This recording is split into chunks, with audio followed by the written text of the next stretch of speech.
Hey everybody, Mazer here. We are back with another movie review. This time I am joined by my very good friend Smirky Trick, who has his own YouTube channel that you may have seen me pop in once in a while on some of his videos. Hello Smirky, how are you?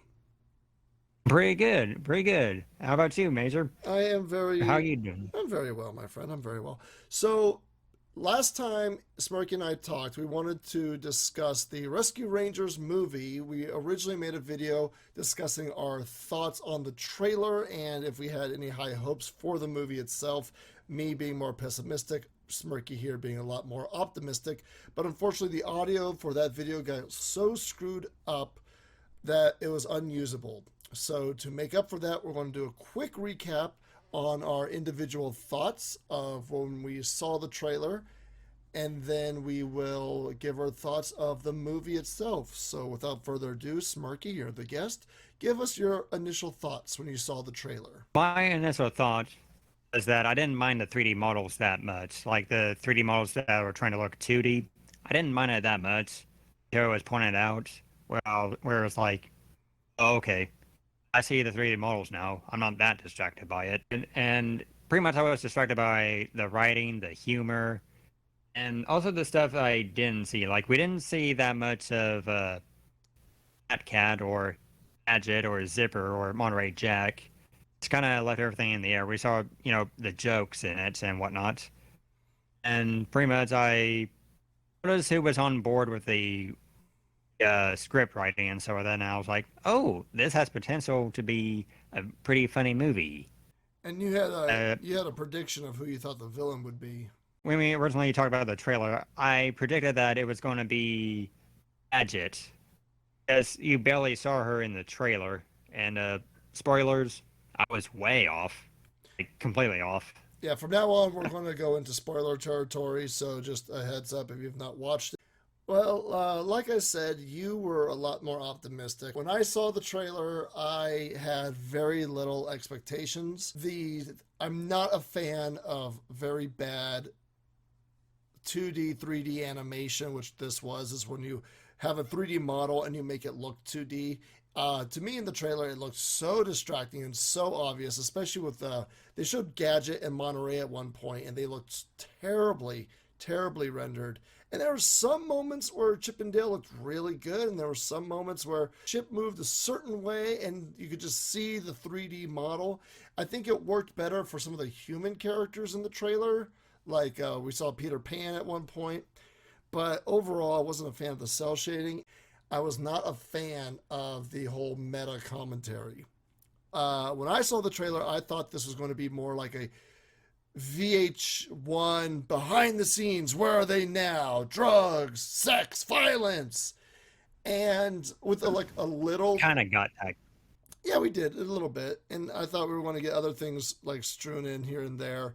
I don't know. I was not on board when I saw the trailer, but I was like, the idea of kidnapping tunes and something like a little bit of mystery. It sounds. I'll give it a watch. I don't. I try not to judge things until I watch it. And so when it did come out, I watched it, and Smirky, you watched it as well. Um, Yep. so from here on, let's just discuss the movie itself.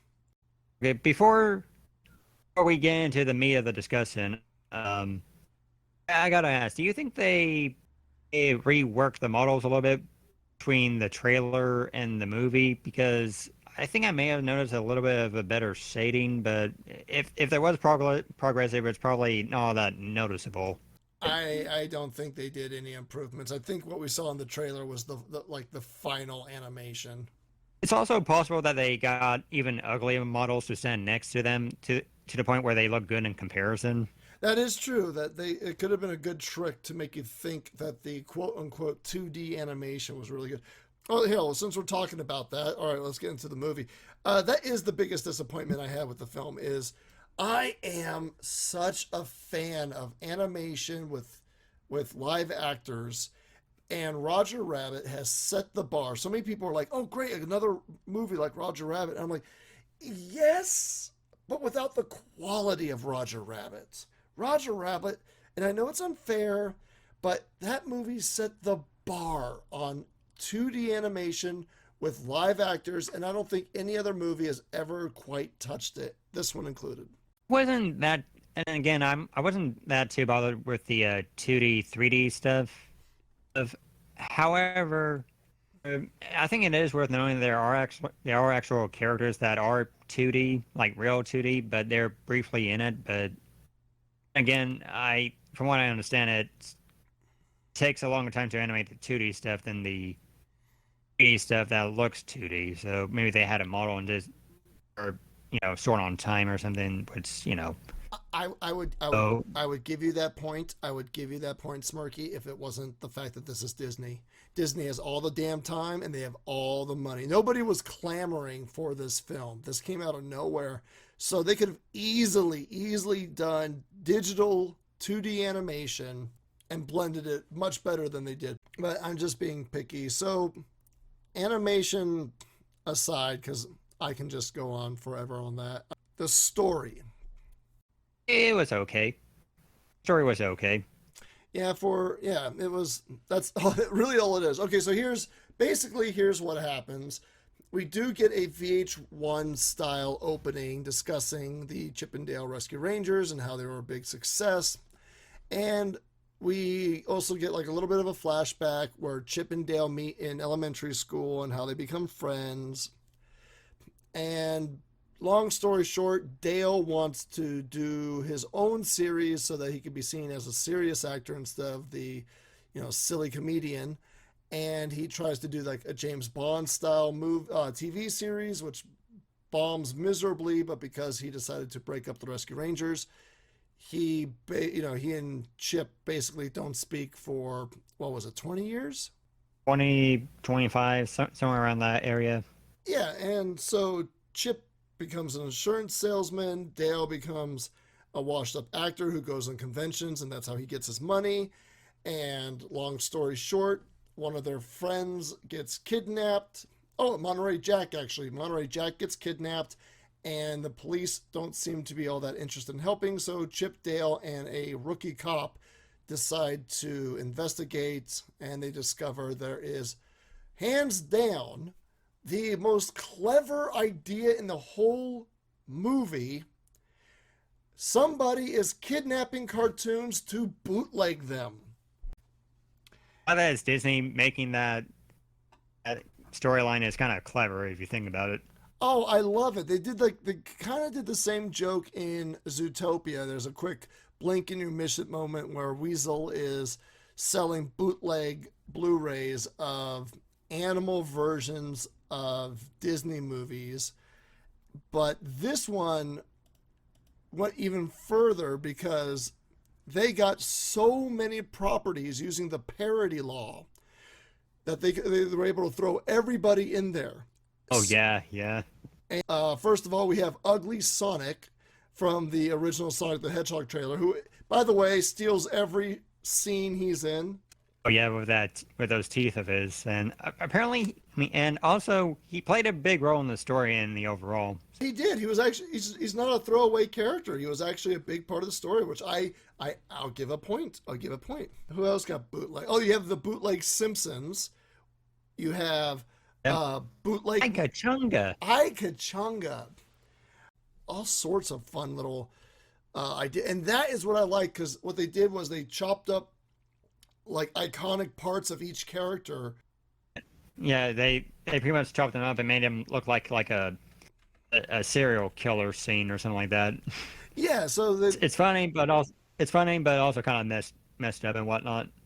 Yeah, they kind of just like spliced all these like traits together. For example, they had the Bigfoot character from Goof Troop, the Goofy movie, and they gave him Fred Flintstone's body. They also gave bootleg Powerpuff Girls, bootleg Samurai Jack. Yep, they made Samurai Jack a cat for some reason. Well, let's see here. We have while looking for Monterey Jack, they discover a cheese drug den, which was surprising. It was basically a crack house. We had all these other mice characters just laying around, dazed and high from cheese. That was fantastic. That was really dark and twisted.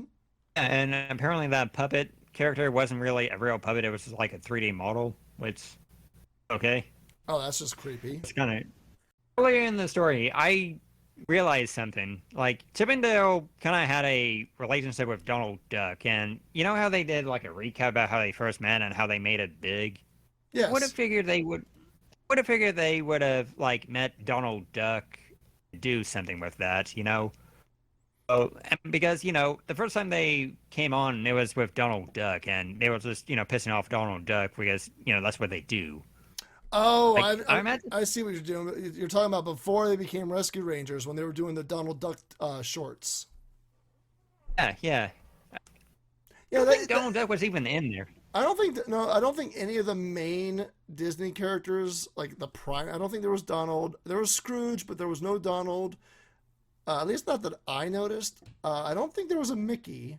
Not a direct Mickey, but Y- there was the three circles, of yeah, course. yeah, you had the three circles, but no direct Mickey. Going back to the whole plot, yeah, they basically have to stop this bootleg franchise to save Montgomery Jack. And at the end of the movie, the big scene at the end of the movie is when they team up. They get their team back together with Gadget and Zipper, who Briefly. who surprisingly they're married. Yeah, Gadget's married to Zipper, which And I think that threw me off. okay, so they did two jokes in this movie that I did not really find that funny, mostly because it's so overdone. It is very common to have when you're doing a parody, when you have a character who speaks a certain way, it's very common for them to speak very elegant with usually a deep voice or a very masculine or sexy voice when they're not doing their weird movie voice. One of the examples I can think of off the top of my head is if you watch the firefighting episode of King of the Hill, you actually hear how Boomhauer speaks in his mind, which is very articulate and very smart, intelligent sounding, and he has a very nice, sexy voice. And when they did that in DuckTales, when they give Donald a translator, it's freaking Don Cheadle's voice, if I remember correctly. Now, that's a very common joke, so of course they do that with Zipper, and they have Zipper have this very sultry, sexy, deep, hi guys type of voice, and he's like super intelligent sounding. And The Go Army guy. Yeah. yeah, and I was just like, you know what? I get the joke. I don't think it's that clever. I don't think it's that funny. It was like let me put it this way: it was very obvious that is where they were going to go. Okay, wait. So it was obvious that Gadget was going to hook up with Zipper. Oh, that's the second point. That's the second point I was going to make. The first point was it was going to be obvious that Zipper had a very deep, clear voice, considering he never spoke in the show. So I was like, okay, Zipper's going to speak, and he's going to have a really sexy voice, and that was true. The second joke was, like you just said, Gadget hooking up with Zipper, and again, that is just a common trope where you have character A who is quote unquote a knockout, a like really good looking character hooking up with someone that you never expect, like Jessica Rabbit with Roger Rabbit, for example. I mean, I actually welcome that trope actually because I saw the trailer. I thought, and they were implied that the band's no longer together. I was kind of expecting something cliche like, oh, they probably fought over Gadget and broke up or something like that. I'm glad that Gadget didn't hook up with either Chip or Dale and hooked up with Zipper instead. Because that would have been a more annoying cliche, is that the band broke up because they fought over a girl or something like that. That would have been a really annoying trope, but I'm glad that wasn't part of the story. I Know will what I mean? I will agree with you because they do hint a lot that Chip and Dale both try flirting with Gadget a lot until near the end of the series, where Dale dates a bat, if I remember correctly, and Chip and Gadget were slowly like becoming a couple by the end of the series. But yeah, you're right. It's a good thing they didn't fall into the love triangle trope, and that's what broke them up. But the whole dating a random character who you'd never expect them to date just seemed it just seems so common. Stuff like Oh, that. they're not being. Well, they're supposed to give the impression that they're a married couple that but they're also actors, and so that they're a married couple, but they're also actors and whatnot. They're dating off the scene. That was very much implied here. It weren't saying, oh, they randomly hooked up. I think they were implying that they were dating during the show. Yeah, so they go in and you find out, and this is what another issue I had was they show you who the villain is in the major trailer. You know, it's Peter Pan.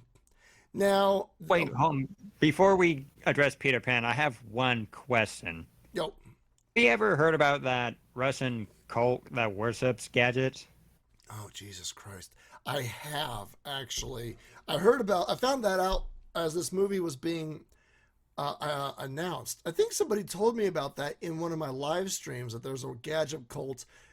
And oh no, I looked it up while I was working actually. I was at work and someone told me. I looked it up, and yeah, there's an actual cult that worships Gadget. How do you think they saw the movie? What do you think their reaction to it was when it was canon that he had, owned Zipper and had 42 kids with him?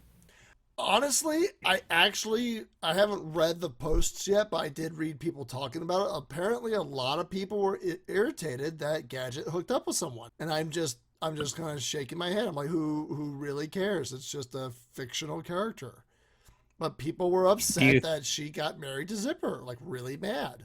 Do you think Zipper and Gadget being married is within the Gadget Cult Bible? I would imagine that they are now saying instead of the Almighty Mother, it's the Almighty Mother and Father. Then they now go in reference to Zipper. Probably. I can't argue what people do in their free time as long as it doesn't hurt anybody, and these people are not hurting anybody.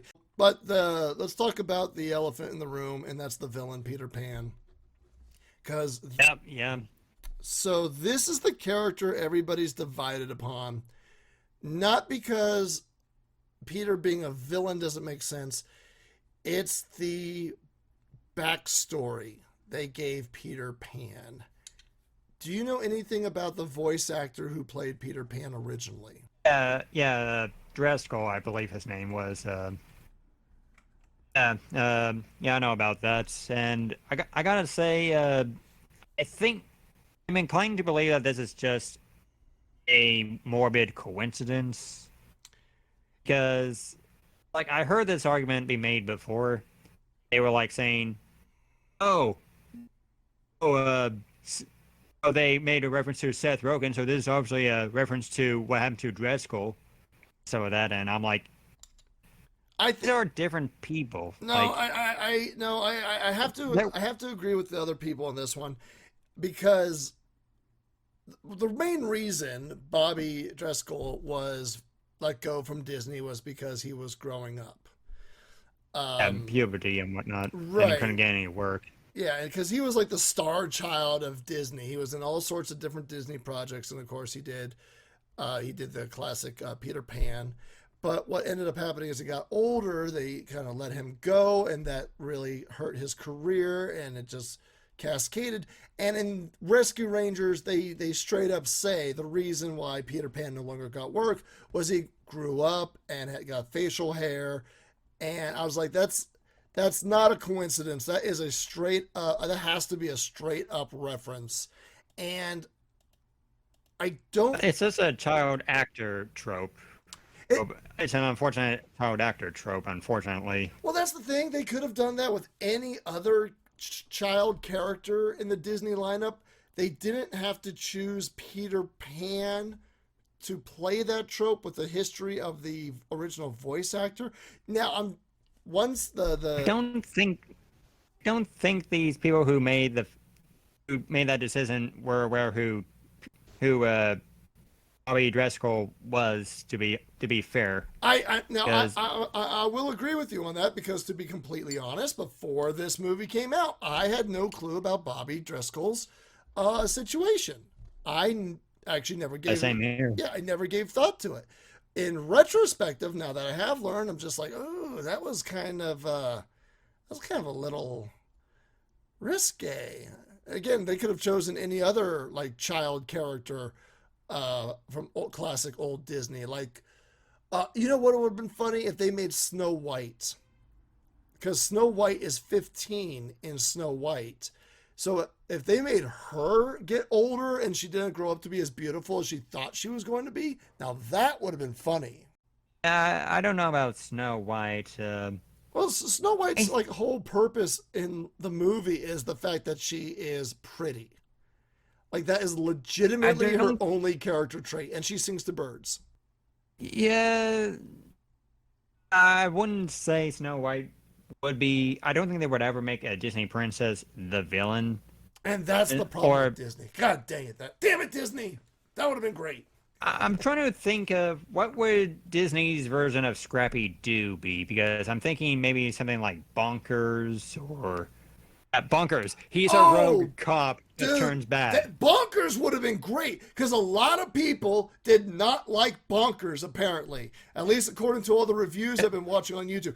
Can you imagine if Bonkers is like, I tried to be a good cop and I thought I was funny and I thought I was loved, and it turned out that he reads all the reviews and Bonkers would have worked.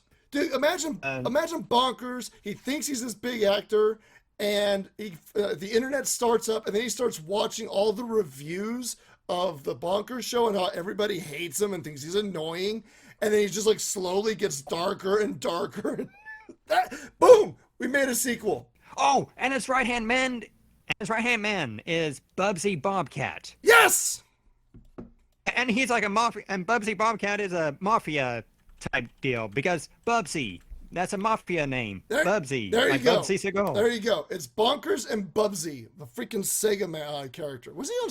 He was a Sega. What was he? He was Sega, Super Nintendo, PlayStation. He was on everything, wasn't he? He was Accolade, and they got bought out. But Disney can easily get the rights to Bubsy if they wanted to. Let's be honest here.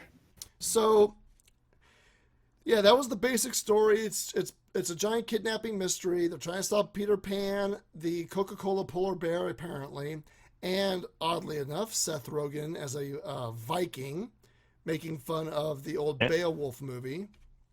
You know what's funny is this was not as cameo-filled as I thought in terms of actual characters. They had a bunch of background cameos, like you see Dobby doing a clothing poster, and you see one of the gummy bears on a real estate bench. But when it comes to actual characters... No, it was Butthead. Oh, that's right, Butthead. No, wait, Butthead was... He's running for senator. Butthead was running for senator, you're right. But when it came to actual background characters, there was not many. They made characters look similar to famous characters. But obviously, they didn't get the rights or something, because there was supposedly one scene where they had Daria. Or Pepper Ann, that was it, Pepper Ann. But it didn't look like Pepper Ann, but she still had red hair, kind of similar clothes. And there's a lot of that in the movie where they have random animated characters that you think are making a reference, but you're not sure. Why wouldn't they own the rights to Pepper Ann? They own Pepper Ann. I don't know. But there's just like a bunch of these weird little cameos in the background that sort of look like characters that you recognize, but not really.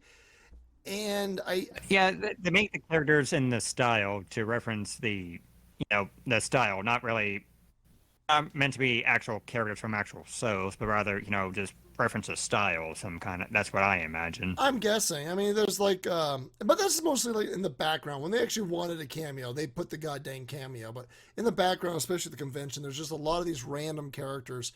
I'm actually, the way I'm talking, it makes it sound like I enjoyed it a lot more than I did. Let me make sure everyone's very clear with this. I found the movie completely and utterly forgettable. It was, if I had to give it a rating, it's a 6. I chuckled here and there at a reference. Maybe there's a funny line once in a while. Chippendales, the actors playing them, their chemistry is pretty good. And you know what? I won't lie. I did play the mystery game. I was trying to figure out who the twist villain was. I swore up and down it was the rookie, and I was wrong. On topic of the chief, I absolutely adore his design, and I thought he was written very cleverly. Like, he's supposed to be like the stop motion Gumby guy. Like, there's this one scene where he's gathering fingerprints and he just presses his hand on it and just peels it off. I thought that was clever. Yes, Like, it was. Now that's the thing with this movie. It's like it had good, clever moments like that, but they were way too far and few between. Honestly, it was better than I expected. The quality wasn't as high as it should have been. Some of the jokes landed, some of the chemistry was good, but overall, I was just along for the ride, and I didn't I didn't hate it. I was amused enough to watch it once, but I don't know. It felt the same. It felt predictable. It felt tropey. Like if they have a checklist of specific jokes they wanted to do, and like I called the drug den in our first video that never got released. I called the fact that there would be a drug den or a drug joke thing because they always do that with washed up characters in these things. But yeah. I don't know why Gadget was not in the movie more. I thought it was funny that they said that they basically admitted they had no idea how to give her a personality because she says, "I guess my character in the show is exactly who I am in real life." So I did appreciate the artists and the writers just straight up admitting we have no idea what to do with Gadget. uh, I don't mind the story. I don't mind that story that they say that, Gadget and Zipper just retired and raised kids and stuff. I don't mind that. Like, that happens with a lot of TV shows. So, like, I think it fits.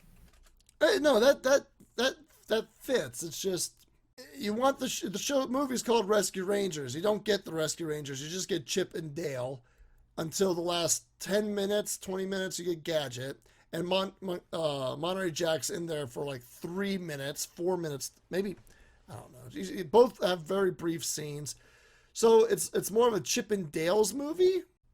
They didn't really have a Chip and Dale show other than Rescue Rangers, so that's probably why they went in that route. Again, I don't think they knew what to do with With all the characters. exactly. So they just cut them all out instead of uh, giving them something like actual. Because like having Chip and Dale go to Gadget, like let's say the investigation starts, they're looking for Monterey Jack. Gadget should have been the first person they went to, and she should have been like their Agent M. Okay? Like, if they're going to play on the idea that Gadget's personality is just like it was in the show, where she's a tech genius, she should have been basically the Oracle. She should have had, like, things in their ears. She should have been pulling up blueprints. They should have had little gadgets to do spy stuff with, no pun intended. And it's implied that they haven't talked to in, like, 15, 20, 25 years or so. So that'd be kind of weird No, because you can't say that because they pop up at the end of the movie doing the exact same thing. Gadget, we haven't seen each other in forever. By the way, we need your help to save everybody. They could have just put that at the start of the movie and then had her. You don't even need to animate Gadget. Just have her like talking in the headset or something until she gets kidnapped or something to that effect. I don't know if that could have been, I'm not sure if that would have flowed as well because you wouldn't have that funny scene with the, rookie police officer. She had a funny scene where she was talking about, like when she was going all fangirl about all the Rescue Ranger episodes and stuff like that. See, that's the problem though. She did nothing to add to the story except be the red herring. I mean, yeah, she was a cool character. I have nothing against her, but she's a red herring to make the audience think that she's the actual secret villain. And other than she's the connection. She's the connection that you're saying Gadget should have had. I mean, she's feeling Gadget's role. Yes, Gadget should have been the one on the inside, the one who has all the knowledge and data and blueprints and hacking abilities. Because really all the cop does is she tells them where to go, and then you don't see her for ages, and then she pops up again, and you don't see her for ages. I mean, if you're going to have a third party be involved in the investigation, you have Gadget right there, who can totally add so much more to being the Oracle, the guy in the chair, as it will. Yeah, but you're overlooking the fact that they were actors and they were playing Yeah, characters. but Gadget even says my personality on the show is who I was in real life. Apparently, she actually says apparently the person I played is the person I am. So she's already a tech guru. Well, see, he's implies he didn't realize that until the moment, you know? No, like no. when she was. That is 100%. I'm going to fight you on this. That is the writers having no idea what to do with Gadget for her personality. They're like, okay, Monterey Jack, he's an addict. Chip, he is now an insurance salesman. Dale, he is a washed-up actor who still thinks he's amazing. Zipper, very smart, well-spoken person. Gadget, crap, we have no idea what. He's a stay-at-home dad. What's Gadget? What's Gadget? What's Gadget? We don't know what Gadget is. Crap. She's like Gadget a is and an engineer. Gadget is exactly what she's like in the show. Don't give Gadget any new personality. She's exactly like she is in the show, but we'll reference it, and that makes it clever. She's the person that works and brings home the bacon to the stay-at-home father that's Zipper and their 42 kids. I can't imagine she has a lot of free time. You don't know what she does. All you ever see her do is rebuild the helicopter. No. Did you not see that scene where they went to see Monterey Jack? Monterey Jack was like, oh yeah, talk to Gadget and Zipper, they're doing fine. They got 42 kids and counting. And he looks at a photo and see those 42 kids. Well, yeah, but oh yeah, I see them. But but they don't tell you what. No one knows what they're doing because they didn't give Zipper or raising Gadget kids. But you don't know what Gadget's doing. You say she might be the breadwinner. Doing what? You don't see a job. They gave Gadget nothing. Engineer. What? He's an engineer. It's implied that he's an engineer. It's implied, but they don't say anything because they had no idea what to do with Gadget. Dale has a magazine with Gadget on it, saying engineer of the year or mechanist of the year. Which goes back to my point that she should have been the one helping them out from the get-go. Busy with job and kids. That's what I'm saying. No. One of her old friends is missing. She could set everything down. The show took place over 3 days. She could stop for 3 days. 42 kids. Nope. Zipper's a mega dad. He got this. Oh God. I don't know. I mean, overall, I liked a lot of things they did. It wasn't as bad as I expected it to be, but it truly is just a bland thing that just existed. And I besides the Chip and Dale part and all the like throw all the cameos in, I don't really see the appeal. Honestly, this could have been for any character. It didn't have to be Chip and Dale. You could easily have made this about DuckTales or Tailspin or Garth. It wasn't. You could replace everybody in the movie with completely different Disney characters and nothing changed. Nothing screamed Chip and Dale for me. It was just a basic mystery. I'm going to have to disagree with you right there because I thought it was a really good movie. Obviously not perfect. Let's be honest. They're not perfect. Obviously it's nowhere near Roger Rabbit, but funnily enough, I like to compare it to another movie, Scott Pilgrim vs. the World with Michael Cena. It has the same meta humor, the same kind of self-awareness. It's fun to watch. But seeing these characters work off each other is very similar, very in a way. Obviously, the plot's different, don't get me wrong. I'm not going to say it's better than Scott Pilgrim for the World, more like a level below Scott Pilgrim, but that was the kind of vibe I was getting at from it, and I would say it's a fun movie. If it was on, I wouldn't mind watching it. I'm glad I watched it the first time, and I would watch it again with people around me, yeah. And who knows, maybe if I'm feeling a little bit giddy, I'll watch it again.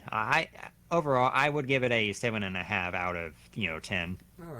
All right, that's fair. I personally, To me, this was just one of those movies that exists. It was worth a single watch. Do I regret watching it? No, I've seen worse. I've seen better, but I've seen a lot worse. It didn't feel as soulless as Wreck-It Ralph 2. I will say Oh yeah. I will say they put effort in this movie. There is effort. They did try to make a lot of it funny, and I appreciate all of that. But in the end, I just felt it was bland. Maybe a chuckle here and there, but nothing to really write home about. Um, And there were some jokes that didn't work, but no, yeah, I think the chemistry between all the characters kind of work out, in my opinion. I still say the voice cast was horribly miscast. I don't think the guys playing Chip and Dale work as their voices whatsoever, but that's just a personal problem.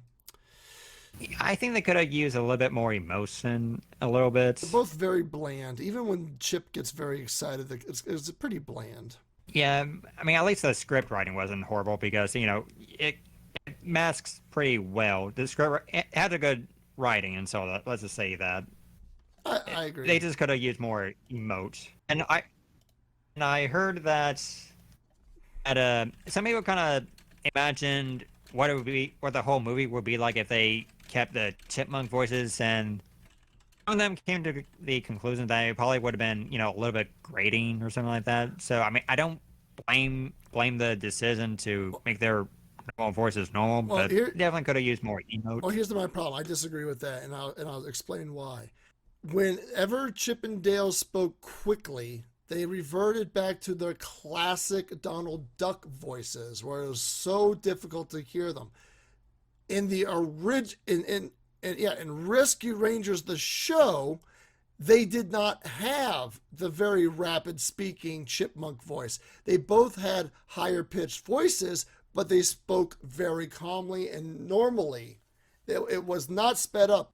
But that was like a 15-minute runtime, though. It does. I imagine what it'd be. No, it's perfectly fine because, like Alvin and the Chipmunks, in the animated Alvin and the Chipmunks, they had higher voices, but they weren't grating because they weren't sped up super fast. So when they did like the Alvin and the Chipmunk movie where they go across the world, there was nothing wrong with that. And Chip and Dale had such normal-ish voices that matched their characters. They weren't annoying on the TV show. I just think it was a way to, hey guys, look at the celebrities we got playing them type of deal. And again, I'm pretty sure they just wanted to make the joke that the chipmunk voices were their stage voices. And they all, again, it's that trope where characters, when the camera's off, they speak completely differently than how they're used to seeing them. It's just a trope that they decided to reuse to get some more celebrities in the movie. So, all right, let's wrap it up. So you said a 7.5? 7.5. While not perfect, I would say it's a fun movie. It was quite the experience, and I wouldn't mind going through it again. I That, I I stick to my 5 or 6. It exists. It exists. Go ahead, watch it once. You might be pleasantly surprised. Apparently, I'm on the lower end of the critiques. Apparently, a lot of people, at least what I was reading on the Reddits, really enjoyed it. But for me, it was just not enough effort, too many tropes, too many negatives to outweigh the positives. the best way to summarize this is it's kind of like going on a psychedelic trip. Either it's going to be a memorable experience, or you're probably going to have a bad experience. Or Sippendale is a psychedelic trip. It's kind of trippy. But Smirky, Oh, I would like to thank you for joining us. Do you have any closing oh no. comments? Let me just say that it was really fun. I enjoy doing this video with you. I am glad. And thank you for joining me. I do love speaking movies with you, and I'm hoping we could try to make movie discussions a more common thing down the line. Thank you, everybody, for joining me. Let us know what you thought of the Rescue Rangers movie in the comments below. Despite what everyone says, I actually do read everybody's comments, for better or for worse. So that's a therapy session for me. I am Mazer. This is Smirky. And I was right. I was right. Like, comment, subscribe. I was the right one. And we will see you all next time. Bye. See ya.